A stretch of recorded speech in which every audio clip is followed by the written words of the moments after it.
It's time for Declare Your Independence with Ernest Hancock. Believe me when I say we have a difficult time ahead of us. But if we are to be prepared for it, we must first shed our fear of it. I stand here without fear because I remember that I am here not because of the path that lies before me, but because of the path that lies behind me. I remember that for 100 years we have fought these machines. And after a century of war, I remember that which matters most. We are still here! Tonight, let us make them remember we are not afraid!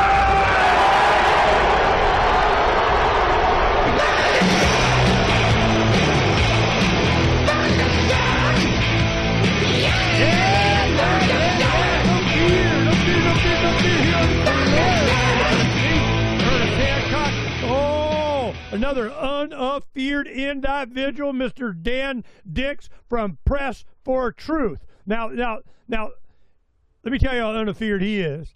We got gunfire, smoke, fires, blown up gas stations. Their version of 7-Eleven out, and what does Dan do? Woo! We gotta go make some video. Get out in the streets. Get in the street in Puerto Vallarta. Acapulco 2026. We were down there. Don and I left like 12 hours before the mayhem. But Dan, well, this is what Dan does, man. I hear gunfire. I must run to it. So he got us all covered up with what was going on there. We'll talk about that a little bit. But that was, in my opinion, nothing burger. But, they put on a show. Got to have some theater. Now, what we're showing here, I want to get over this. The first thing I said to Dan, you guys on the video stream, I go, damn, man, I want your AI photographer. This thing's pretty. And it's great portrait of him in Press for Truth, him coming out of the tunnel and everything there. I go, that is awesome. And he goes, well, that's real. Well, real what? It's a painting. One of his supporters, fan, whatever, he must love on some Dan Dix because he did this. Now, I want you to tell me all about it. We'll get to that real quick. But let's go ahead and go and show me the artist. We want to give him some props. Show me where him painting you. Sure. This is a guy I came across online. He reached out to me many, many years ago, like a decade ago, and he was a big fan. And I started seeing him posting his paintings. I'm like, wow, this guy's really, really good. And I told him one day that, man, you're impressive, man. You do some good stuff. And he's like, one day I'm gonna surprise you one day with the painting of you. Years went by, like probably 3, 4, 5 years went by since he said that. And then all of a sudden, out of the blue, he sends me that. And here's really quickly, I'll show you on my phone some of the progress pics he has. There he is, putting this whole thing together. And what's his name? Den Beavis, and then he sent me this, and this is the actual painting. I believe it's oil on canvas. It's beautiful. It's pretty wild. Get it on your beard there. They can see the strokes. Yeah. See, look at this, man. This is awesome. I don't get love that much. That was very, very talented, perfect. Donna, I don't know where she got it, but it happened to be up here in the slide rotation. And, I was looking, I'm going, man, we're going to start off with that. That was cool. And then it had an actual person behind it. Wasn't even AI. Very nice. That's very inspiring. Yep. Very cool. Very cool. Very cool. It's nice to see still these days someone with that kind of talent and not some computer pulling it off. Like this is the real deal. This is somebody who has actual capabilities of doing that, and that's something that we're losing. People are losing the ability to be creative because they're relying on this AI all the time. And thank God there's still guys like him around putting out stuff. And unfortunately, people are going to see his amazing work and say, that's probably AI, But no, that's why we pipped it here, because I'm with you, brother. The fact that there are minds and talents and people out there like that, they need to get promoted, because that was very cool. It was so striking to me, I'm just going that. I mean, of course, made Dan Dix look as pretty as possible, but I want to look pretty as possible. And you're looking pretty good. Yeah, you're getting gray. How old are you now, Dan? I'm 46, and interestingly enough, somebody was asking me about a certain video because they saw Max Egan on my channel, and they're like, "Wow, you just had Max Egan on," and I'm like, "Well, you must have missed the first time I had him on," and so I grabbed that and I sent them the link, and it was 2019, and I noticed 2019. That's only 7 years ago, and my entire beard was black, all black. You could see because I'm doing the interview from a side view, and the whole thing was black, and look at me now. This is me 7 years later. Because I'm a ginger, my red head, stayed red for a long time. And then once it started turning, all of a sudden, boom, gray. And I trimmed, I didn't shave, but I trimmed close off my beard just to get a little bit of tan out in the Arizona sun here, for health. And then I'll just let it grow back. But, I go, damn, man, that boy's getting old, but you're still spry enough that you're out in freaking, the battle zone. Tell us about that. Now, just set the scene. We were at Anarchapulco. It had just finished the main event, and then they had some other events, the Dollar Vigilante or Cryptopoco, whatever the heck they were doing. And Donna and I left. We went to Panama for a week to visit friends and supporters. And we were down there, and I'm on the beach, and I hear her tell what was going on and everything, and I'm I rarely do a walk and talk kind of thing, but I just go on the beach and I go, it's really nice here, and we're here in the. I'm just not buying it. It just seems kind of. But we were checking on everybody. We wanted to make sure you were okay, and Aaron and Tim and a lot of the people that we knew. Just is everything good? Well, yeah, it seemed kind of. I mean, they made it look, you're running out towards the gunfire and the fire. I give you that. You the man. But what was your impression of what really was going on in the aftermath? Well, for me, it was wild because, I had just come from the conference, as you said. I was there from the 14th or 15th until the 21st. And we had only tagged on one full day of enjoying the beach. I got out of the conference 21st, and then the 22nd was supposed to be me and my wife's just one day is all I wanted to enjoy some beach time and to just relax and unwind after putting in, 10, 12-hour days at this convention center. Right. And sure enough, that's the day everything pops off. I step out onto the beach. The moment we had our feet in the sand, we see smoke in the sky, and we're like, something's happening here. We're looking around, and I start getting messages popping off on my phone, on my Telegram, people saying, this is like cartel violence happening in Puerto Vallarta. And then I find out this isn't just a small group chat thing. This is like international news. And so I do what I do. As you said, I busted out my camera, started putting together a couple little clips. One of my clips of just filming the destruction on the beach because there was smoke this side of me, smoke that side of me, everywhere. 9.5 million views on one little 40-second clip on Twitter, just mega viral. All those clips went mega viral, and yeah, it was intense. I stepped outside my hotel, and right out front on the road in front of the resort that I was staying at was a burning, smoldering car with smoke coming out of it. So I thought, all right, let me do a quick little video report here and update everybody on the situation right here on the scene. And so I did that. And I'll tell you, man, it was one of the only times in my entire career that I've actually been genuinely afraid because something happened at that moment. And a lot of people say, Dan, you're really brave for going in. You got Antifa surrounding you, black blocs surrounding you, aggressive police officers and all this. And I never consider it as being brave. And the reason why I don't consider it a brave thing is because I'm never scared in those situations. I consider bravery when you are afraid, but then you press on anyways. That's being brave. So I'm never afraid in those situations, so I don't really consider it brave. But anyways, this one time, I was sitting there looking at the smoldering cars, getting ready to start my video on my little cell phone, and all of a sudden, Ernie, within a couple of feet of me, rolls up a pickup truck with 8 or 9 guys on the back of it with big machine guns and ski masks. and they roll up real slow on me. And and I'm normally filming this kind of stuff, but I wasn't messing around. I put the camera down, and I basically just did not make eye contact and kind of turned away and sat there thinking, is this the moment I'm going to die? Is this how it's going to happen? Am I going to get shot in the back right now? And I legit had a feeling that something could happen because I thought it maybe was the cartel. I didn't know who it was. It was just 8 dudes with guns and ski masks in the back of a pickup truck. They slowed right down, drove past me a little bit, and then continued on their way. So then I realized it's probably the Mexican police or Mexican military or something like that. But as I understand it, they are the target of the cartel. So whether it was the cartel or it was the Mexican police or the Mexican military, yeah, you go over there. Either way, it was a terrifying scenario. But anyways, as soon as they drove away, of course, I hit record and I started filming and saying, I'm here. And you could see me kind of looking all around my shoulder. Yeah, no, you were, I don't know if you were acting or you were legit scared when something like that happens. I think it was legit, man. I legit just had those dudes roll up on me like 10 seconds before hitting record.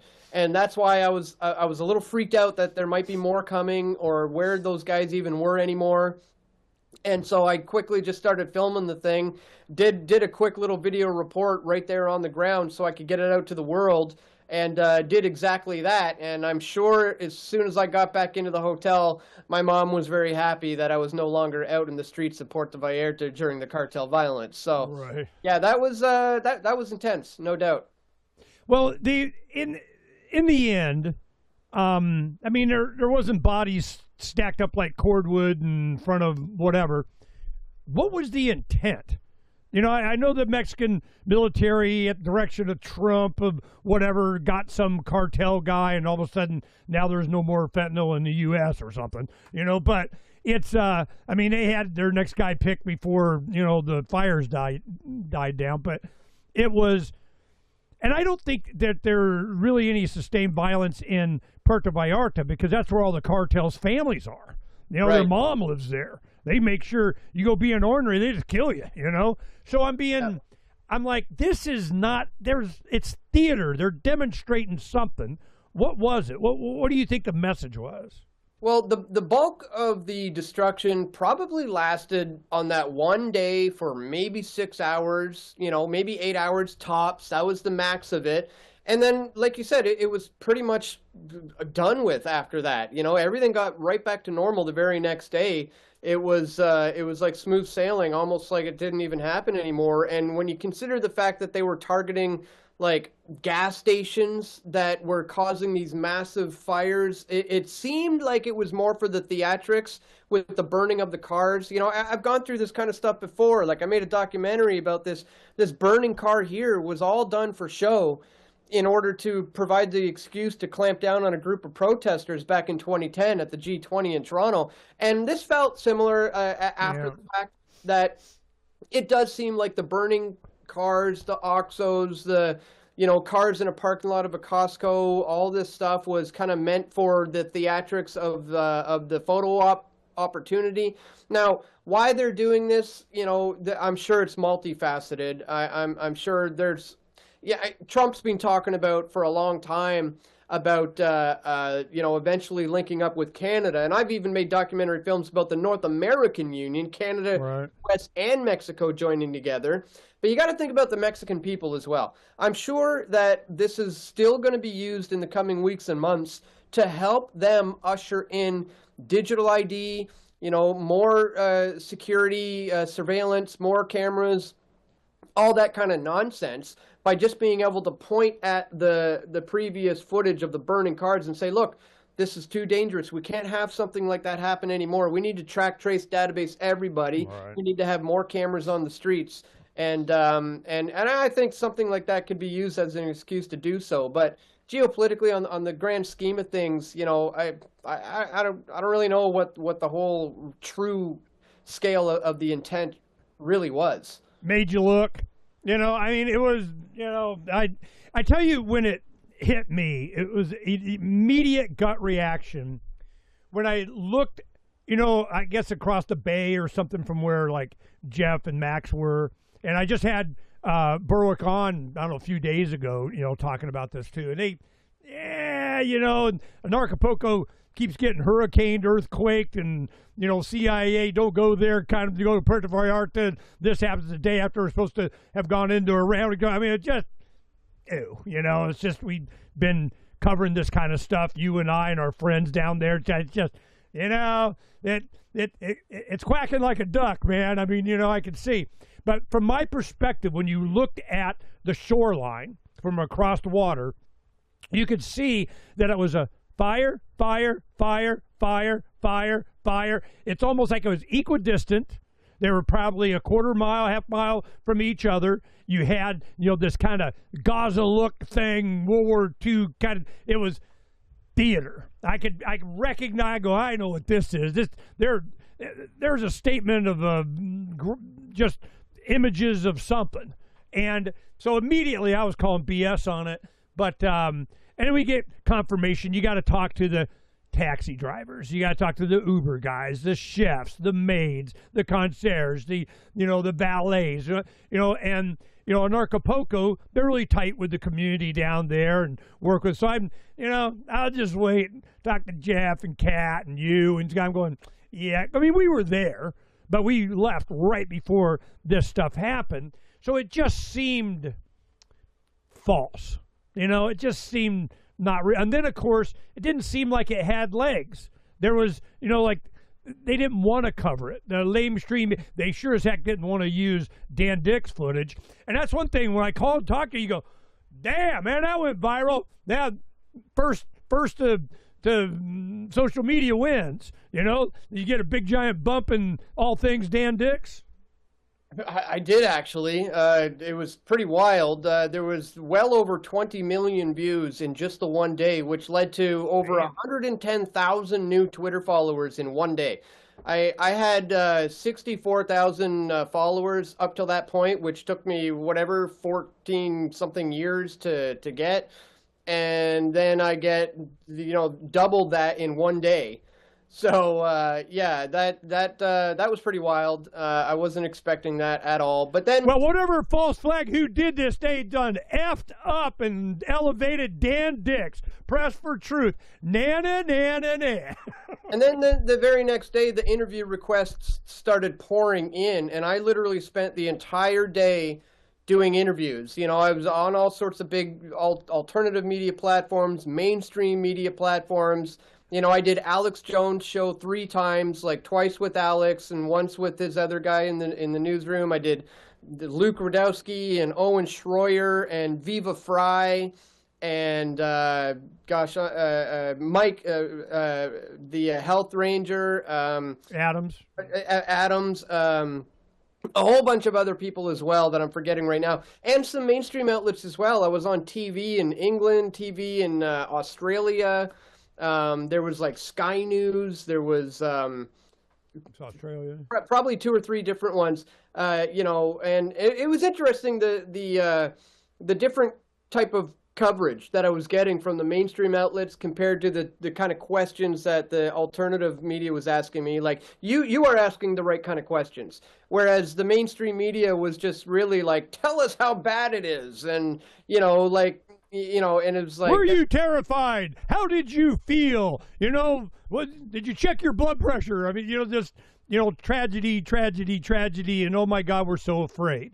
And for a few of them, I did set them straight on the record, because this is all live broadcasts, and I was just like, you know what, things are pretty much back to normal now. I mean, yeah, it was a little intense for 6 hours or so, but really, there's just some burnt cars left over, and now everything's back to normal. Ubers are on the road, taxis on the road, buses, the flights are going out again. Everything seems to be pretty much back to normal. However, I don't know if you know that I ended up getting stranded for 6 extra days. My stupid airline WestJet told me that the next available flight that we can get you on after canceling your original one is March 1st. And I was supposed to fly home on February 23rd. I was like, what? March 1st? You know what? Just give me a refund, and I'm going to book some other airline. And they're like, no, we're not offering a refund. We can't do that. This is wild. They weren't going to give me a refund. All they would offer me was a credit for $200. Like, I just spent $2,400 on this round trip flight for me and my wife. What are you talking about, $200 credit? So I ended up having to just wait until March 1st until I could get a flight back. So, I mean, once that was the only option, me and my wife just decided, let's just make We're on vacation. We're stuck here. Let's make the most of it. Let's just, you know, get that actual beach time, that relaxation time that we were looking for. Well, now we got it. And well, your increased traffic probably, you know, paid for your hotel, so it's all good. Well, I'm going through the process of getting reimbursed for that because WestJet, they're the ones who canceled the flight, and they did send an email saying, since this is our fault, we will reimburse some hotel stays if it's reasonable. So I'm putting a claim anyways, and they said it might take up to 30 days or more to review it all because they're backlogged. But I'm going to try to get reimbursed for that because, yeah, they put us out. It wasn't just, you know, Mexico. We had things going on in our lives back home that we had to get back to. My wife was supposed to be back at work, and we had her mom in town to look after our dogs, and she had to cancel her flight so she could stay here and look after our dogs. It was just a mess, but like I said, we made the most of it. You know, we one thing that was interesting is when we, God, where was it? It's Panama. When we landed, some reason they check your bags, go through the scanner after you pick it up at baggage claim. And I'm like, okay. They goes, hey, come here, in English. And he goes, are you transporting silver? And I'm going, well, one, how the hell do you know? You know? And so he says, yeah, right here. And I see it was all those silver dime cards that I had. Okay, I brought those, and it was in a little case. Now, of course, I had, you know, the Ag Mag, you know, that had a bunch of 10th ounces of that. They weren't looking at that. I'm like, okay, yeah, no, yeah, well, right here, these dime cards. Yeah, that's the ticket. So I pull them out right there, and he's looking at a supervisor in Spanish, you know, going, oh, well, you know, they were trying to confiscate it. But because it was U.S. currency, I go, that's U.S. currency. Those are American dimes. You gonna take my money? You know, damn it, you know? So I'm like, God, I guess they're on the lookout for silver. So I don't know how Silver Dave and Jay and them got all their silver down there. But the one thing that I, you know, learned by being away from Central America and Mexico for, well, I went to, you know, Acapulco in the last few years during COVID a couple of times. I MC down there. But the going to Panama, it's been like 6 years since I've been there. We have friends that are down there. The development was amazing. I am like, it's like Dubai. I mean, you know, with freaking skyscrapers and cranes everywhere. And there is so much development. And I'm going, Panama? And they go, yep, America or Panama. Because you use American currency in Panama anyway, so that makes it easier. But the all the people from Central, South America, whatever, they're going America or Panama. And Panama, of course, because, you know, the increased traffic on the canals and financial stuff and all that. You're traveling around the world. Do you see that kind of expansion in the economy and building compared to Canada and the U.S.? It seems like we're lagging behind. What's your impression? I mean, Canada is a little different from everybody else, especially in the metal space. I'm sure you've probably familiar. They don't hold zero silver and no gold even. Canada sold all its gold like a couple decades ago.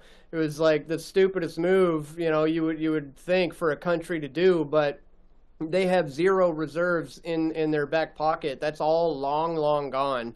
And meanwhile, you look at the flip side of other countries like China and many others whose central banks, that's all they're doing is buying every single day, buying. And I think that says a lot about what's potentially coming down the pike in the world. Like the fact that all these central banks everywhere are eating up as much silver and gold as they can kind of tells you there's probably some trouble coming to the dollar. There's probably a major war, you know, brewing that's going to cause the dollar to crash. It's going to cause gold and silver to go through the roof. So it's good thing they allowed you to, hold your silver, because I think that's going to be one of I had to press it. I was surprised. Yeah. They wanted, there was something. Yeah, our machine says you got silver. It's ours now. Damn it. It's 64, older Mercury dimes or whatever. And I'm just like, you sons of bitches, man.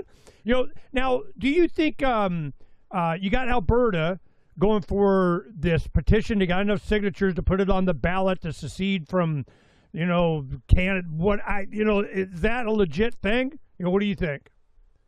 It's legit in the sense that there are now, I think, hundreds of thousands of people who are interested in having this happen. Now, whether or not they're going to have a true referendum and decide on going through with it, it remains to be seen. But I mean, I'm all for it. I got no problem with it. I'm I'm all for decentralizing in all aspects of government life, and allowing anybody who wants to be as independent as they want to be to go ahead and do that. So, this is not an issue, something I take issue with, but it's kind of a big debate here in Canada whether or not they should be allowed to do this. Quebec has been talking about similar things for many years, but I think Alberta has a better chance of actually doing it. But they don't want Alberta to do it. That's where all the money is. Yeah. Yeah, I mean, that is like the large oil reserves is all coming from Alberta. That they've got all the oil in this country. It's all pretty much coming from Alberta. So yeah, that would be that would be something, which is probably why the powers that ought not be, as I like to call them, do not want this to happen. But if enough people get behind this, it certainly could happen. I would not be surprised if we do see it happen. But again, I think it's going to be years probably until that literally gets on the table for real, and there's an actual vote on it. But right now it's just kind of. I thought they qualified for the ballot. I mean, I'm not 100% up on it, but as far as I know, they've got like 100 or 200,000 people who are in favor of it, and I think they're going to need a lot more before it actually becomes a thing. But like I said, I kind of hope it is real, and maybe it's going to be that kind of ripple effect that they're concerned about. Is how many other provinces are going to think that this is a good idea and want to secede and want to become fully independent outside of the clutches of the Canadian government, so to speak. So I don't know. We'll see. It's interesting to watch this one unfold. I heard there was people at my resort who were from Alberta, so I was asking them, like, what do you think about this? And most of them were like, yeah, I'm all for it. Like, I want to see it happen. And I was like, okay, and what's the general consensus from your circles? And they're like, everybody wants this. So do they want to be the 51st state of the United States of America, or they just want to be independent? I think they just want to be independent, but I don't know. It's tough to say what would happen, but I wouldn't like to see that happen necessarily. No. Full independence would be ideal. Yeah. Wow. There's so much going on. Well, I wanted, we can rattle off a bunch of the issues, but the main thing is, you cover, international, you're all around, what's coming, the economy, wars, rumors of wars. We have, central bank digital currency. We got they, them, those, taking everything because they can. And I'm wondering if you have all these new watchers, all these new supporters, all these, tens of thousands, I guarantee, have added themselves to your list. So you get 9 million, 20 million, what they're there. What do you think it is that they should know going in? Oh man, there's so much to talk about and cover. I mean, that's a great question and something I think about all the time, especially with, like you said, so many new followers, so many new viewers. who are not privy to all kinds of stuff. I mean, I had one young lady interview me over the Mexico stuff, and she had 500,000 followers on YouTube. And I mentioned something about 9/11, and she's like, wait, what? What do you mean? What? A conspiracy with 9/11? You're telling me it wasn't Arabs or something? I was like, yeah. Where you been? Yeah, like I was like, okay, time to bone up on some of this stuff, watch my documentaries, go back and I briefly explained it to her, but it's like, yeah, I've got viewers who literally are not even aware, have not even heard of the concept that 9/11 is an inside job or something like that. So it's like, yeah, there's Do you got a list, a curated list of skip to the end of these 5 Dan Dicks Press for Truth to get up to speed? That's not a bad idea, you know. In fact, I'm coming up in this July will be the 20th anniversary of Press for Truth. It's hard to believe, like 20 years. I launched it in July of 2006. And so I would love to put together some sort of one video that's maybe only 20 minutes long, that kind of shows a little bit of everything that could get everybody up to speed, you know, over the last 20 years. But, I mean, that's a big task. I've got like over 2,500 videos, so I'm not even sure how to pull that. No, I'm hip. That's why I asked you if there's, because we created this. It's so important to have this perspective and to just skip to the end of what you need to know. They, them, those, the ones that will leave me alone. I mean, I bumper sticker everything. You know, I'm going, look, all you need to know is they're doing this. Who's they, you freaking conspiracy nut? There are those that just want to be left alone and those that won't leave them alone. That's who they, them, those are. The ones that won't leave me alone. That's it. That's what you need to understand. Well, why do they do it? Because they can. That's why. Until they can't. So it's real basic, fundamental. I need a Dan Dicks, you know, from your perspective of covering Bilderberger, you know, ambush interviews, getting in their face, covering the things that nobody else will cover. We did it with James Corbett. It was called Open Source. Here, I'll show you. We did Open Source Education.online right there. And I had them curate it. I put this up, and it's all the main videos. You watch these here, you know, it's like, you know, Century of Enslavement, why and how big, you know, that kind of stuff. You watch 5, 6, 7 hours of stuff, or some videos, and boom, you're caught up. You're done. And that's why I asked you, I go, I need a Press for Truth from Dan Dicks. You're following Dan Dicks now. Well, guess what you need to know? There was a 9/11 conspiracy thing, just FYI, you know, in case you need to know that. So this is so important that we have your perspective. And those of us that have been doing this a long time, we have to keep in mind, people are just now discovering this crap. They have no idea. They are babes in the woods. I mean, I do have 5 documentary films, so that's probably a good place for people to start. You know, and they're all available there on my website. It looks a little different than I would expect, but I guess if you click the 3 things, maybe you could find the documentaries section. Well, I got it, you know, kind of squished up, and it doesn't format the same way. It should have a tab for all my documentaries. And so I got a documentary about 9/11 in there, if people want to learn about that. I got a documentary about the Bilderberg Group and the Canadian connection to Bilderberg. That's in there. I've got a documentary about, you know, the North American Union idea. And, oh, she's got some of my stuff here. Yeah, we got the Toronto hearings on 9/11 DVD. I've got Into the Fire. This is documenting the G20 that came and how they use agent provocateurs to control. There you go. Events. Okay, yeah, you got it. Documentaries. Yeah. Boom. We got United We Fall. This is the concept of a North American Union, all 3 countries coming together into one. And you got The Turning Point, which is my film about the Bilderberg Group based on my 2012 coverage of the Bilderberg in Chantilly, Virginia. And, you know, that's probably a good place for people to start. But I kind of, now that I'm talking to you and thinking about this, I kind of like the idea of a 6th documentary from Press for Truth. It's probably time. And it's been a while since I've made one.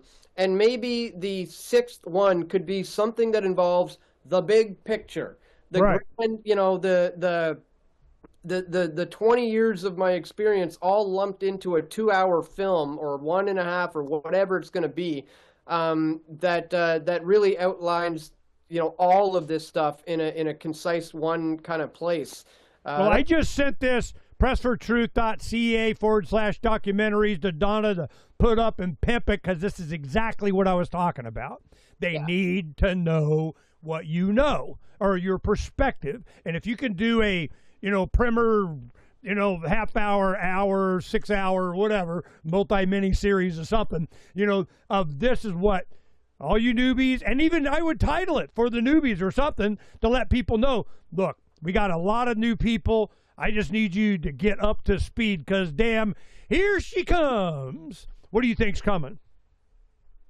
Well, I mean, this Iran stuff, is obviously piquing my interest, and I'm paying close attention to what's happening in the Middle East. As we know, the Middle East has been a target of the powers that ought not be, as I like to call them, for the last couple of decades. They've been meddling in the affairs of Syria, Iraq, Afghanistan, and now Iran. So it's like they're just trying to knock down those dominoes one at a time to set up this new world order. This is what it comes down to. They want an eventual one world government, a one world cash system, a one world religion, a one world police system that's going to enforce this entire thing for anybody who doesn't go along with it. And it's all about relinquishing individual nation sovereignties to this global umbrella of the new world order. So that's the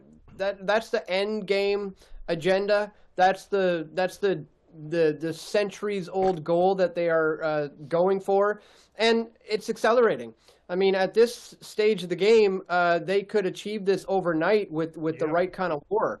Especially financially. We could see all of our monies united into one digital currency that we all are going to be using. That could happen overnight, pretty much. It seems like that's the goal. See, all this other stuff, religion, government, jurisdiction, climate change, for the children, whatever the hell it is, blah, blah, blah, blah, blah, one world money, So it's, and all the enforcement, all the other stuff is a support structure for that. I mean, if I had to pick something, they don't care about me. They don't care, how much food you got or water you got or happiness you got or kids you got. What they just want control. Why? The money. Yeah, absolutely. It was hashed straight out of the Bilderberg Group for the euro, for example, was their idea. That they hashed back in the they came up with it back in the late 40s, early 50s, and then straight from their meeting room, it snapped into reality. And you had all these nations in Europe relinquishing their national sovereignty, giving up their local currencies for the euro. And, that took a relatively short amount of time for that to happen. And this is the global agenda. This is what they want to do. But I think even on the much bigger picture than that, we're going to get to the point where they're going to have all the money. And they're going to have all the power already. They pretty much do. They print the money. You know what I mean? Like, so they're pretty much already there. Eventually, it's going to come right down to our very souls. This is what they're after. It's spiritual warfare on the grand scheme of things. But yeah, money is the big one. That's the thing they gotta knock down first and foremost. And we've seen it in our own lifetimes. In terms of, like, the euro is probably the best example. And I made in my documentary film right here, United We Fall, we talked about a guy who came up with the concept for the Amero. And this is the idea of uniting Canada, US, and Mexico's money into one single currency. And all these steps are going to happen incrementally before the world will really accept a global currency.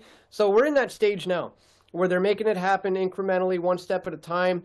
But like you said, now with the introduction of CBDCs, overnight we could have that as a solution to the major economic crisis that could be happening at any given moment. Oh, no, there's not a could be. They need it. There's going to be a something.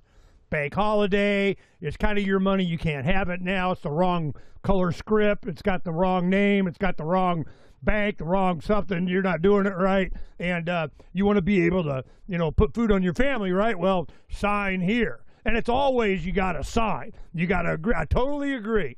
So that's why I'm really emphasizing this Occupy the Land thing. I just need to insulate myself as much as possible.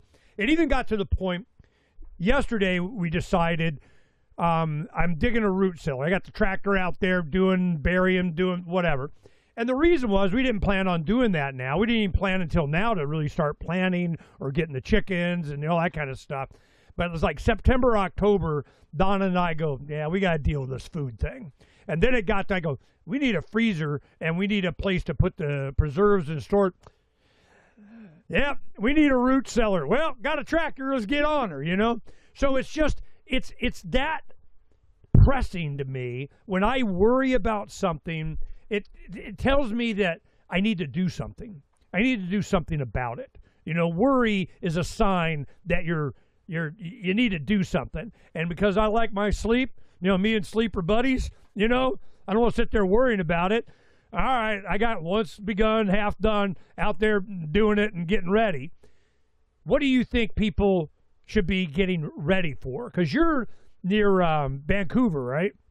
So yeah, so I mean, how are you? I mean, you of all people know this could get bad really fast and see what's up and been there, done that, and their plan. What's your plan? Well, the first thing people need to do, and I understand this is a lot of the times much easier said than done, but getting out of debt is absolutely crucial. Not having a mortgage, not having a line of credit, not having multiple credit cards that you're going into debt for, just essentially not owing anybody should be your top priority right now. And like I said, it may sound a lot easier said than done because it may require that you lesser your expectations and live in a tent for a year. If that's what it takes to not owe anybody anything and to be living debt free, then that's what people have to do. Absolutely 100%. And like I said, yeah, if it requires lowering your standards of living, you got to not have the nice big mansion or whatever, then so be it. I would rather live in a little shack in the middle of nowhere and own it outright than to have a mortgage in this day and age. Because when you do, these guys who are running the show have their bony fingers around your neck and they can squeeze at any time they want simply by raising interest rates or causing some sort of a crisis that will cause a crash in the housing market or anything to that. If you're left holding the bag, you're going to be screwed. Like you have to get out of debt. That's absolutely crucial. But beyond that, like you said, once you do have something, well, you got to worry about what you're going to eat. You can't, we're talking about not relying on the banks or the government. Well, you can't rely on the grocery stores either. So that's going to be another thing that people are going to have to focus on is learning. Remember COVID? Yeah. I mean, that should have been a big eye opener for a lot of people. Like, remember like the run on toilet paper? Who would have thought that there would be lineups and shortages of toilet paper? Like Me. You know what happened? I tell this story. Whenever we were doing a show and they do something piss me off, something stupid. Donna, I need another 50-pound bag of beans. Donna, we gotta get some more toilet paper. Donna, get a bunch of tampons. All menstruating women must come to me, you know. So they did that, and she just threw it in the attic. When I just say it, you know, just to feel better, I got more rice. And when we were going on the Love Bus Liberty tour, our grandkids came over to help and get stuff out of the attic. They called their parents, our kids, and said, "We found all the toilet paper. Grandma and Grandpa had it." So we had like hundreds of rolls up there. I didn't even know it was there. But then they're like, "Damn, you know," I'm like, yeah. Who's the crazy one now? So these are things that we need to know. It's going to happen. They spent decades trying to demonize people like you and trying to demonize this idea of prepping as if it's just the crazy people who are doing this. I mean, I remember Y2K, I'm sure you do, And during Y2K, I personally knew people who were stockpiling everything you could imagine. Now, that wasn't necessarily the right kind of excuse to do so. Y2K was like a big psyop, but it got people thinking about storing food, storing water, having all this stuff that you can survive on for, maybe 3 years if need be. And the media and the mainstream kind of demonized people like that, calling them crazy preppers. When now I hope people will look at the people like that as being pioneers, really, and kind of paving the way for how you have to think and how you have to live these days. So that's what me and my wife have been focusing on. Number one was getting out of debt. Number two is growing our own food. And, eventually I want to be able to own something outright, but it's expensive around here. It's very difficult in British Columbia in particular. You got to be a multi-millionaire to own anything decent. So it's from China. Yeah. There's so much stuff going. Did you ever get hold of Edison Motors? Did you get time to do that? I didn't get a hold of them. No. That would be a thing because he's got 600,000, 1 million subscribers. It wouldn't hurt you, but it's a business there that he's been walking us through all of the corruption and the crap in Canada for an entrepreneur with a great idea supported by people and money, and it's just so corrupt that, I'm sorry, a little pay here, a little something here, a little something. It's like Donald Trump building a high-rise in Manhattan or something, all the payoffs you got to do. So I'm just like, what do you think is going to happen to Canada economically? Is there any recovery? Is it just a debt spiral? How bad is it there? Well, it's bad. It's getting, people are getting to the point where they can't even afford basic groceries and to be able to afford their basic needs. In fact, the Canadian CSIS, the Canadian Security Intelligence Service, and the military have put out actual reports saying that the situation is so dire that essentially pretty much the whole country is going to be absolutely broke within just 5 to 10 years. More than half of the country is now living paycheck to paycheck, if that. And pretty much nobody has anything in reserves and is prepared for anything to, bad to happen. Everybody around here is pretty much living paycheck to paycheck. So if things get really bad, we could have the zombies knocking on our front door within 24 hours around here, because people are going to be, without food, without water, without hydro. So it's like Canada is being primed for this, for a massive takeover, because people will be completely helpless when things go down, and it's scary. People are just not prepared for what's coming. Like I said, more than half the country right now is living paycheck to paycheck. And if that, is probably the stats are even worse, that that people are flat out broke, essentially. And so, yeah, it's not looking good. It's not looking good for if we get involved in some sort of international conflict or whatever, what have you. It's not looking good, and people need to recognize this and start figuring out how to turn things around. Become an entrepreneur. Develop a craft. Start honing in on your skills, and bringing something to the table that you can take to your community, and start doing that, building community. Working on fundamentally working on building a community with like-minded people who have where you can all contribute your skills and eventually take care of one another. Because if you're relying on the government, you're gonna have a bad time. So we need to stress the importance of networking right now, building that community, and making friends with a farmer if you're not already growing your own food. And this is the point we're at, because I think things are going to get worse before they get better. And if you're not prepared for this, you're going to be caught completely off guard and totally royally screwed. And unfortunately, that's over half the country right now is facing that fate. What percentage would you say? Over half. Like, we're talking like 50% of the country is living paycheck to paycheck.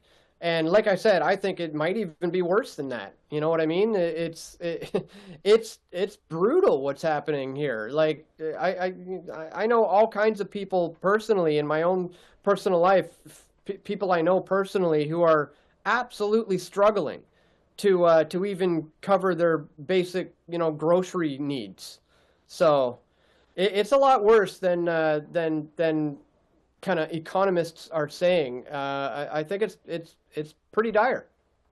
Well, we follow and talk to on a regular basis John Sneisen from the Economic Truth, and he has a telegram that is really, informative, and we use a lot of it to put up on Freedom's Phoenix, and he focuses on Canada quite a bit, and he's all hooked up on LinkedIn with all the movers and shakers because he's a economist guy.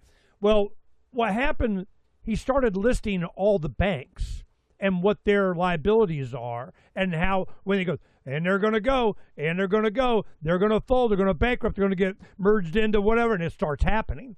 A few months later, all of a sudden, boom, boom, boom, boom, boom. So I don't see, as worldwide, the U.S., hides it with, F-15s or something, but it's, I don't know how this plays out. What do you think? Are they going to create the financial, it's almost like it's going to be on purpose. They need it to crash. They want it to crash. They need to do the great taking. They need to do the rollout of the new surveillance crypto of whatever the hell for the banks. They need, sure as hell want, and they're going to because they can. And I don't see what is going to be a clear reaction of the people. It's kind of like they bomb the living crap out of Iran, and then what happens when, the government and the people go, we're not giving up. Unconditional surrender. Well, what happens if we don't? Now what? So what do you think the people in North America are going to do? Are they going to what? What if they had, a civil war, a revolution, a reset, and nobody came? Nobody cared. Nobody paid attention. They just went local. I'm kind of getting that feeling. I'm not sure what's going to happen, but I know what's going to happen. What do you think? Well, I really wish I could believe that the Canadian people would do the right thing and step outside of the system entirely and to not rely on the banks or the governments or the grocery stores. But over the period of COVID in particular here in Canada, that was very revealing to me. That showed that just how many people around here are going to do whatever it is that the government tells them to do in a moment of crisis. And unfortunately, if we're talking about an economic crash or some sort of engineered false flag terror attack or anything that is going to threaten their dollar, they will accept any solution from the powers that ought not be if it's going to guarantee them some degree of safety or security, even if that means relinquishing their fundamental freedoms and rights in in exchange for a central bank digital currency. And unfortunately, COVID proved that the majority of people around here are just going to, I hate to say it and be so crude, but bend over and take it. They're going to be like, you know what? Things have gotten so bad that we're willing to accept any solution that you have. And that's how these guys operate. It's order out of chaos, right? It's problem, reaction, solution. They're going to generate that problem. They're going to get that chaos going. They're going to generate the reaction, which is the desired reaction is, please, oh government, oh nanny state, do something about this for me. and then they're going to offer the solution, which is what they've wanted all along. And it's going to be to give up your fundamental rights and freedoms in exchange for a global central bank digital currency. We're going full commie. We're going to take care of you. You don't have to worry anymore. You just have to give up your fundamental rights and freedoms in exchange for, us protecting you. And it's like mafia tactics, but unfortunately, the Canadian people are going to go for it hook, line, and sinker. Not my circle of friends, not me. But it looks like the majority of people around here will be willing to accept any solution, so to speak, that the government offers. And you know exactly what it's going to be. It's going to be a central bank digital currency. It's going to be this, unite into one under their global umbrella. It's going to be, accept our way of life. The Great Reset agenda is going to be unleashed here in Canada, and unfortunately, I hate to say it, but the majority of people are going to go right along with it, and they're not even going to question it, unfortunately. They get their hand or forehead tattoo and just fill out the prophecy. The one thing I think that of course they're going to do it, but it's going to be called the not central bank digital currency. I mean, they always come up with something. The one thing I wanted to show you, that this is part of my presentation down in Acapulco, and Corbett and I this evening we're going to soft launch it, and beware the Ides of March. So that's like Sunday that we're launching, and it's this: libertas.earth. The Latin root for liberty is libertas.earth. Boom. Philosophy of liberty is about self-ownership in a gazillion languages, and you just click on it anywhere. It's a hub of activism. This is something that because this had such an impact on an entire generation of people, that I wanted to make sure that they had this as a resource. Because when I ask people why, what made you care, what, and eventually it comes down, I read Road to Serfdom, or I read Ayn Rand, or I'm going, yeah, that's, bedtime reading. Why? What? How did that come about? And it always kept coming back to this video from the 90s. And what happened was Ken Schoolin from Liberty International, an author, and he went to Russia in 93, and his tour guide was like, we need this. Jonathan Gulba was just, Austrian economic kind of thing. He's just retired as a professor from college in Hawaii. And, but he needed a primer. And he goes, look, property rights, tax men, we just came out of the Soviet Union. We don't know what the hell you're talking about, So we need, so the philosophy of liberty is about self-ownership. And that 8-minute video went the foundation. Well, what am I thinking? Well, I talked to people. Eventually, it always came back to that. I was talking to a young man from Uganda last November, and and eventually, there's this video. I'm like, man, we got to.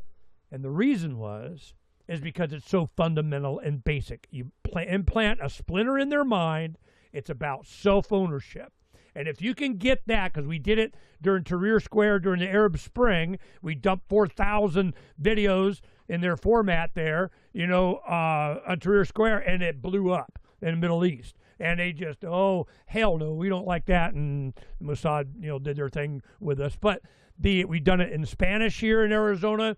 Anywhere you have that, that you get people to understand what this whole philosophy thing is about, it's damaging to they, them, those. And it's the only way I think, it's what needs to happen, so we're doing it. That's what's happening. Beware the Ides of March, here it comes. And I'm going to need your help on this. When we get it all ready and done and populated and stuff, we're working on it, be done this week.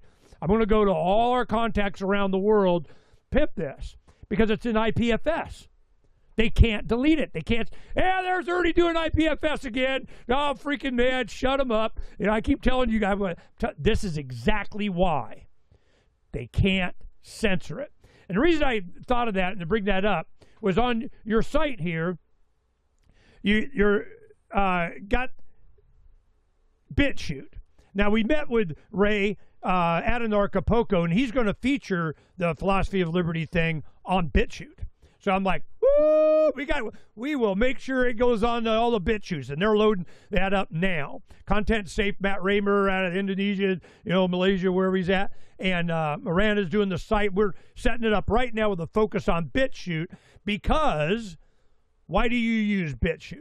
What is unique about BitChute? What's the difference with BitChute and all these censor guys? Go ahead and tell that story. Well, I mean, BitChute was born out of the censorship era in 2016, 2017, when he was a fan of alternative media. He noticed that we were being censored. And he was like, he's a guy who stepped up to the plate and decided, I'm going to do something about this. So he started his own video sharing platform as an alternative to YouTube in an effort to kind of hedge against censorship. And it worked. I mean, like, so many of us ended up going there during that time. And then sure enough, we did get censored. We did get chopped from YouTube. And thankfully, I already had a large following on BitChute, so I was able to maintain, my audience by posting there. And that's his goal, is to be a hedge against censorship. And he's doing it in all the right ways, in the sense that, he had the government kind of clamp down on him in the UK, and they wanted to try to force him to censor certain things and to give up certain information, and he refused to do so. So he had to take the platform down in the UK. You can't access it in the UK, but that just goes to show the integrity, the sheer integrity that he has to maintain BitChute as a free speech platform. So that's kind of where it comes into this whole thing. Is it's a true free speech platform, and he's not going to censor anybody anytime soon. And so you're far better off posting on BitChute than you would be on, say, something like YouTube, for example, or even Rumble. I mean, Rumble, I think Peter Thiel is a big backer of Rumble. Like, they'll probably have the censorship hammer come down on them as well. Yeah. But, I mean, Ray is looking for other ways to decentralize the platform as much as he can. He's been, focusing on that and really just looking to get his platform done so in such a way that it can't be censored. And like I said, he recently had to leave the UK just so he wouldn't have to deal with censorship there. It's a great, really, really great platform. I'm so happy to have had a chance to finally meet the guy. He told me he started it because of watching people like me and James Corbett. He said that. He was like, you are the guys. And so the way I found out about BitChute is he created an account for me. And then he hooked up my YouTube to it. And he's like, contacts me one day. And he's like, hey, Dan, check this out. I made you a Press for Truth account on my platform. And I was like, oh, neat. Cool, thank you. And then I started using it, and then sure enough, the censorship came. And thank God I was telling my audience to migrate over to places like BitChute before that happened. Unfortunately, not enough of them did. When I returned to YouTube like 5 years later, people are like, oh, you disappeared for 5 years. Whatever happened? It's like, no, I was censored. I've been posting all along on places like BitChute. So it gets to the point that some of these people that I don't need your participation, because you're worthless if you're that dumb to what's going on, what they're doing. You just convenience. You're just clicking. You're not doing anything, or you would know this already. And I never, me, I never chased metrics. I don't care. But what was important to me was the capability of having channels like this, of having technology, of us being able to be decentralized in our sharing and information, our mesh networks, and using Outernet and doing all kinds of stuff. So and that's why we're emphasizing the use of Xano and what they're doing, that crypto, in communities being able to privately communicate. But Ray, I was talking to him, the BitChute guy, and he said he actually had to move Dubai did he left the UK? Where did he go? Do you know? Yeah, he went to Thailand. Thailand. Okay. Yeah, because his wife is from there, and so he decided to make the move. And you know, it wasn't only censorship in the UK, but bank accounts. You know, in the US, he's been having like a hard time with censorship. It's funny, the guy who tried to, you know, create a hedge against censorship himself has to deal with all kinds of censorship. You know, and that just goes to show, you know, he's over the target. You know what I mean? That what he created is exactly what they didn't want anybody to create. You know, and this is why we have to support guys like Ray and platforms like BitChute. In my latest interview with him there, it's my most recent video, I put it up this morning. He gets into this in great detail. All the trials and tribulations he's been through over the years of running this platform, and he's basically a one-man show. Like it's not like this huge operation, you know what I mean? Like he needs our support, and he's realized like he wants to put the users at the forefront and not rely on advertisers. And he explains there's nothing wrong with, you know, advertising and getting advertising money, but if that's the bulk of your profit stream, then they are going to control the content essentially. Yep. And he wants the users, the actual people who watch videos, to be the ones who dictate where the platform goes in the future. And the way you can do that is by joining as a member. And if you join as a member to BitChute, you not only get, you know, ad-free videos, but you also get a free VPN that you that you get to use once you become a member. And then you're supporting guys like him, and you're supporting guys like me if you happen to use my affiliate. So, you know, I think people not only need to join BitChute as a hedge against the coming censorship, because let's face it, there's going to be an economic crisis, could be another health pandemic, could be some sort of false flag terror attack, whatever it's going to be, the censors are going to clamp down on guys like you and me again. And that's why we need to support, you know, the platforms that you are building and the platforms that Ray Vahey has built as well, because that's the future for alternative independent media. That's where we have to go. You know, it was so obvious to me. I've been doing this since the late 80s. And I tell you, you know, when it became clear that, because after the Levolution, that was the 08 campaign, 7 and 8, and they're doing that. And we were heavily involved in that, and Freedom's Phoenix was a core, you know, whatever. And by 09, 10, you know, then you started seeing Facebook changing your timeline, you know, what all of a sudden the news feed of kind of how did you respond, what did you forward, and we didn't know really how it made you feel, so we did a emoticon. Pick one. Does it make you happy, angry? You know, I mean, it was just data scraping. You know, they were just and then changing your feed, you know, based on, you know, it was a psyop big time. And the shadow banning started. We had, you know, a popular YouTuber, 4409, out of Phoenix. It was our videographer for Freedom's Phoenix, and he's going viral. He was like, man, you make money at this? Holy crap. And then we could see on our site, I'd have, you know, thousands of downloads, and YouTube would say it was 400 or something. And I'm going, you lying sacks of snot. You know, so I knew it was coming.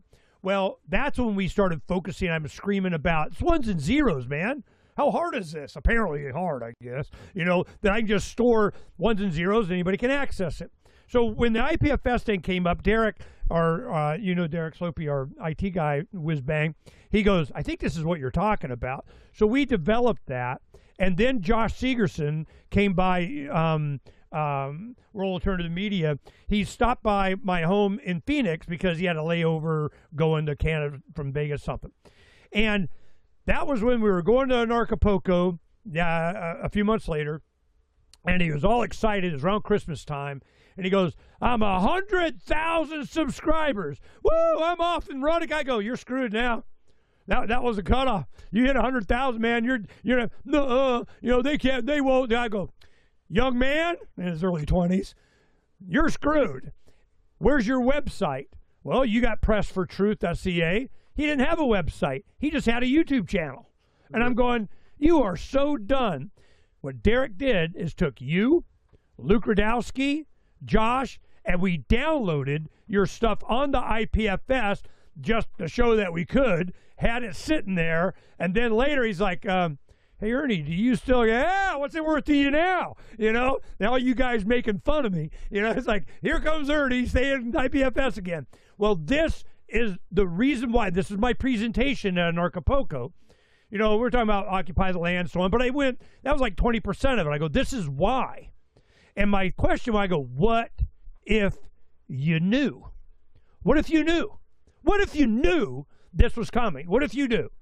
In the 90s, we get, you know, the savings and loan crash, Black Monday, the Iraq War one. We have, you know, Ruby Ridge, Waco, Oklahoma City, 9/11. I mean, at what freaking point do you get what's coming?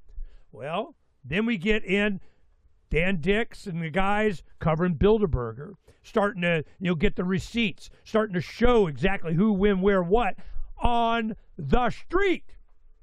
So Dan doing that, I want to protect Dan. I want Dan to be there. When we were talking to Ray from BitChute, I'm glad you filled in some color on that, because, you know, you're so not allowed to do what he's doing. And to the point he moves to Thailand. We just had a story up, I think it was yesterday, and it was the top 10 places in the world to live inexpensively in the first class. What I think Thailand was in the top 3, if not number 1. You know, so I'm like, okay, there could be worse places, you know. So this is, and Vietnam is doing well. I mean, all these places that you can, you know, live for, you know, $500 a month, you know, in a lap of luxury and have a maid. I mean, this is awesome. So maybe they did him a favor, but we need to support this kind of stuff. What is it that you have planned for the future, and how easy it is for you to travel now, because you were curtailed there for a long time? And I'm wondering, you know, what's next on your agenda? What do you plan on covering, and how free are you to travel? Well, you mentioned Bilderberg. I try to cover that every year. So probably in the next month and a half, I'll be having to make plans for that. Bilderberg's usually early June, sometimes mid-June, sometimes late May, early June. And we're starting to kind of think it might be possibly in Finland this year. So I might be heading, yeah, I might be going there. There's also a possibility it could be in Canada. It hasn't been here since 2006. It's been 20 years. And Mark Carney is a big insider. He's a, you know, Bilderberg steering committee guy, and he's now the prime minister. So I mean, it could be in Canada as well. But you know, that traveling wise, that might be where I'm going next, unless of course something comes up before that. I have been invited to speak at a conference in the UK. What is it called? The ARC conference, something that was started by Jordan Peterson. And I may or may not be going to that. It all depends on if they're going to logistically be able to cover my expenses. So I'm still talking to them, but that's not a sure thing. But Bilderberg's pretty much a sure thing. Wherever it's going to be, I'm going to do my absolute 100% best to actually be there. But other than that, you know, I'm just going to hunker down right here where I am, continue to bang out daily videos as best I can, and you know, just try to inform the world about what they need to know about right here from my little living room here in Squamish, British Columbia. So what do we need to know about, Dan? Tell us everything. What do we need to know about? What do we need to know? Well, you need to know that there is an agenda to like take over your life essentially, and for you to relinquish your rights and your freedoms to the nanny state and to the an eventual global government. And we're literally talking about a one world government, as we said earlier, one world cash system, one world religion, one world police. This classic new world order agenda is what we're all facing with. And so, as you said, not only do you have to be aware of their tactics and how they're going to try to implement this stuff, but you have to stay 2 steps ahead as best you can by being out of debt, by growing your own food, by building that community around you of like-minded friends who you can rely on. And that's got to be the focus for everybody moving forward, because it's crunch time, Ernie. It's like beyond crunch time. They're going for it. And like we said, the hammer could come down and they could flip the switch and announce the global government tomorrow morning. So, if you're not already at least starting to think about these things, then you're falling behind. So I think people need to bone up. They got to watch my documentaries. Go to PressForTruthCA and look at the documentary tab. It's all out there. It's all for free. You don't have to pay anything. You could just go watch it. And just like all my videos. But you got to pay attention. Because, first of all, nothing's going to change unless there's enough people who realize there's a problem in the first place. And then once you do realize there's a problem, you got to hedge yourself against it by building that community, by getting out of debt, by growing your own food, and just preparing for the inevitable. The global Great Reset, as they call it, is coming, but we need to be prepared. There's a lot of, we haven't even talked about the Iran thing. I'll give you the opportunity to talk on that, but the gas prices going up and everything. So I got some tips, to save gas. And, like check your tires, reduce your speed, avoid lots of starts and stops, get rid of extra weight, and don't go to war just because Israel tells you. I mean, you want to save gas, stop the wars. It's a meme that, somebody sent me, and I'm just going, yeah. Any Iran, yeah, anything on that? We're just waiting to see what's up, or we're just, really another Middle East war? Really? Tulsi Gabbard hadn't resigned? Really? I mean, what? But they are coming out. Yeah, but J.D. Vance, he was kind of leaning against it. He wasn't totally on board, kind of. So you can vote for him later, And I can you feel the manipulation? I'm so sick of it. And it seems like I ordered the book for Donna, my wife. It's a Late Great Planet Earth. Yeah, Hal Lindsey did this. It was, about Revelation and so on, and all the things that have to happen. This is in the late 70s. I read it when I was like a senior in high school or something. And, I don't know why, whatever. I read the book, and I'm going, yep. And now, they got to rebuild, the temple on the site of the Dome of the Rock, the Muslim temple, whatever. They got to have the perfect red heifer to consecrate it and do whatever. They got to, this and this will happen, and Armageddon and all that. It's like they're checking off boxes. They're going, yep, we got one more box check up. Well, we got to do this. And I'm feeling so manipulated, and I'm wondering what you think Iran plays in this, because Iran is not a fly-by-night country. I mean, I don't know, close to 100 million people, and they're a developing country used to be westernized, and they occupied by the clerics of what. I have no idea, and I don't think those either. What do you think the real goal is and the outcome of that's going to be, Dan? Well, the Iran thing is huge. The country itself is huge. Like you said, like it's like more people than Canada. It's bigger than they've been going after the Middle East. And when I say these are they, them. This is the powers that ought not be. These are the guys who have been pulling the strings on global affairs for centuries. Yeah. They have had their eyes on everywhere in the Middle East, whether it's Iraq, Afghanistan, Syria, Sudan, Libya, and Iran, obviously. And it's just about knocking those dominoes down one at a time. They've set up, groups like ISIS through the creation of ISIS through the CIA, in order to destabilize these places, in order to give excuses for so-called humanitarian missions to kind of come in and stop them. And it's all about gaining a tighter grip of control. You can't have a one world government unless every single country is taken down. You know what I mean? And that's going to take a little bit of time, especially with these guys in the Middle East. And so they've been working on this for a long, long time. 9/11 was one of those big events that gave them the excuse to take over huge swaths of land in the Middle East. And Iran is one of the, the kind of last standing ones that have yet to be taken down. And it looks like they're really starting to beat those drums of war in order to take it over. And, it's multifaceted. It's a lot of oil. Obviously, they got the Strait of Hormuz. I see you circling right there, which apparently has, been shut down recently, which is leading to high gas prices all over the place. And,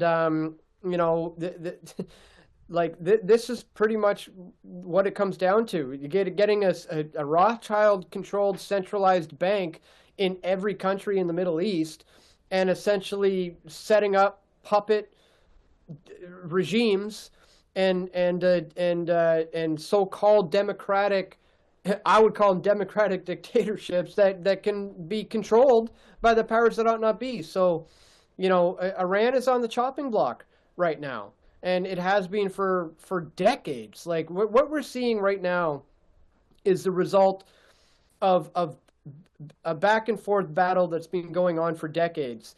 And you look at this recent attack, and who struck first? America did.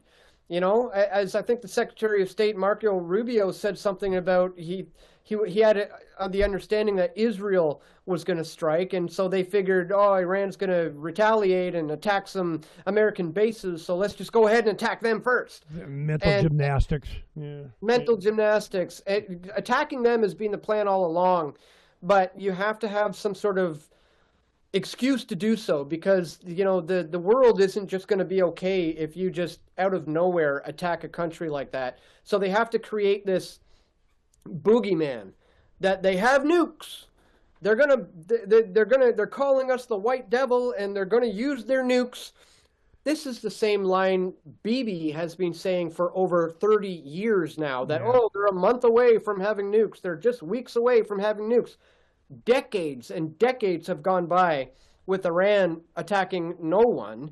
And I think really if they had this at their arsenal now, they would probably be using it. So it's all a stage play.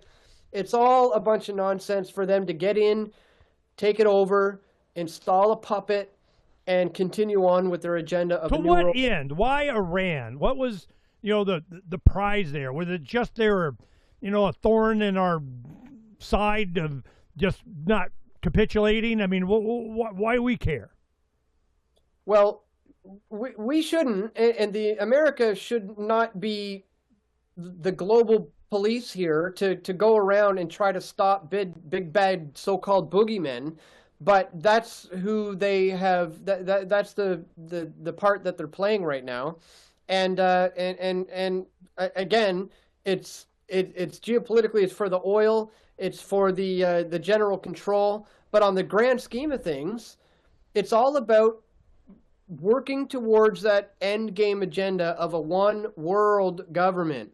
And if you have rogue nations that want to play by their own rules, that's not going to work for the people who are trying to set up this system. So I think that's what they represented. And they've been on the chopping block for a very long time. They've you've had the previous, one of the leaders of Iran literally stood up in the United Nations building and told everybody that 9/11 was an inside job. So, and I'm not defending Iran. Like, every country has their problems. Every dictatorship has their issues. I'm not sitting here trying to defend them, but I'm just saying, they're not the aggressors here. It's, as I call them, the powers that ought not be, who are trying to knock them down because they have an agenda of an eventual one world government that they're really just getting their ducks in a line for. My thing is, whenever Israel, the third rail Israel, I bring it, man. I'm doing Terran radio here in the Valley. Yep, let's do it. Abortion, absolutely, let's talk about it. Social Security, Medicare, let's do it. I wasn't, shying away from these controversial topics. But my first question, whenever it comes to Israel, is I go, Mr. Cotter. Okay, I got a question. First thing, I need to know, am I allowed to not care? Is that even an option? Can I, well, what do you, I don't care. No, you have to care. Why do I got to care? I don't care. It's not bothering me. The only thing I care about Israel is the influence it has on us going to war all the time and stuff. So this is the special relationship. I remember I had a vice president of the Zionist of America or something. He was an attorney in Scottsdale. And, he was in agreement. Yep. Should stop foreign aid. Don't have foreign aid and give them foreign aid to, Jordan, Egypt, and this got foreign aid. Well, that includes Israel. Oh, wait. Now back up the truck a little bit. Israel's special. I go, oh, why? So this is something that needs to be exercised from just a default. We owe part of our paycheck to Israel. And the times are now, it's certainly an issue. There may be something with the Charlie Kirk thing they had. Oh, okay. Tell you this. Yesterday, I see this story. Trump appoints Erica Kirk above, the curriculum and the, for the Air Force Academy of them being, good little Christians of whatever. And I'm like, what the crap was that about? And I remember I did 4 shows over the last decades. A guy named Mickey, he was a Air Force Academy graduate, legacy from his dad, his son, his daughter. I mean, they all Air Force Academy'd up. The mantra that they do is that you are angels of God, rain down, hellfire on whoever the hell we tell you to. And, so he was, I think it might have been because he was atheist or something. But the point that he was making is that they have a curriculum, a mindset that they're giving these pilots that it's just little puffs of smoke and you're not, to think about blowing little baby body parts all over, the walls at a wedding or something. And and then they put Erica Kirk in charge of it, the morality of it or something. I'm like, what the crap that's going to come back. I just want everybody to know this has a history to it, and they did that intentionally for a purpose that's not immediately obvious to people, because I've been covering this for years. So there's that. So we're in weird times, and what do you think is going to be that? Before you go, I just wanted, if we could leave on a positive note. Is there a positive note? I mean, do we have some positives out there, Dan? I mean, come on, man. Well, I mean, when you're covering this kind of stuff, you have to maintain a balance in your life because, we're dealing with a lot of real, depressing, serious stuff. Where we're talking about literally the oligarchy taking over our lives. So I maintain a balance by having time with my family. I spend a lot of, I make a video and then I spend time with my wife and my dogs. I go out and I play golf with my brother almost on a daily basis. We play disc golf. I don't know if you heard of that, but that's important, is to maintain that balance. And for the viewers as well, there's a lot of people who just get caught up on watching all this stuff and they're not hearing enough solution-orientated videos, and they're focusing on all the negative, and that's going to eventually get to you. That's going to wear on you. So we need to focus on the positives. We need to focus on the solutions. I just did a video, the video previous to this one, to my one that I put out today. I don't know, maybe you could pull it up. I don't remember what it's called, but it was like victory. We just had 2 major battles that we just won. Here's some good news for you guys. And it was dealing with, there it is, double blow to tyranny. Freedom strikes back hard with 2 massive wins. And it's important to talk about the wins as much as we do talk about the battles and the losses, because there are wins. We are winning to some degree on a lot of levels. And we can't forget that. And we have to highlight it when it happens. And we have to just stay positive moving forward, have that balance in life where, whether that's, with your family or just getting out in fresh air and getting some exercise, whatever it may be. But it's incredibly important moving forward. So, that's what I'm doing. I'm banging out my videos. I'm trying to maintain positivity. I'm trying to be solution orientated. And then I'm spending time with my family and just trying to enjoy life as much as possible in the thick of this madness. Thank you. We were counting on you. I knew, Dan Dix was impressed by our time. He's in the street. I just knew he's going to be in the street. So I'm glad you benefited from that. Yeah, here's, just to show you what I'm talking about. There it is. The Key Advisory Board on U.S. Air Force Academy. This has legs. You're on Telegram, right? Yeah. I'm going to forward this to you. It has the shows because somebody needs to, do the coverage on this because damn, I can see what's coming, and this has been so ew. All right, and send there. I feel better. I sent it to you because these kinds of things are going to be happening more and more in the name of God. We rule you in the name of God. So being a Christian myself, I find this distasteful to say the least. I'm glad that you're out there covering this and going to Finland to do Bilderberger. They couldn't get it remote enough, Mongolia or something. So this is. Do you feel we're at the end game? Are we? They're bringing out all the trick ponies. Are we? The Great Reset is coming. What do you feel that triggers getting pulled? Is it soon? You're gonna have to send you down to the stadium to get your bottled water and your government cheese or something. It seems like it's getting back. I'm digging a root cellar. That's what I'm doing. So I'm just. How close are we? You think?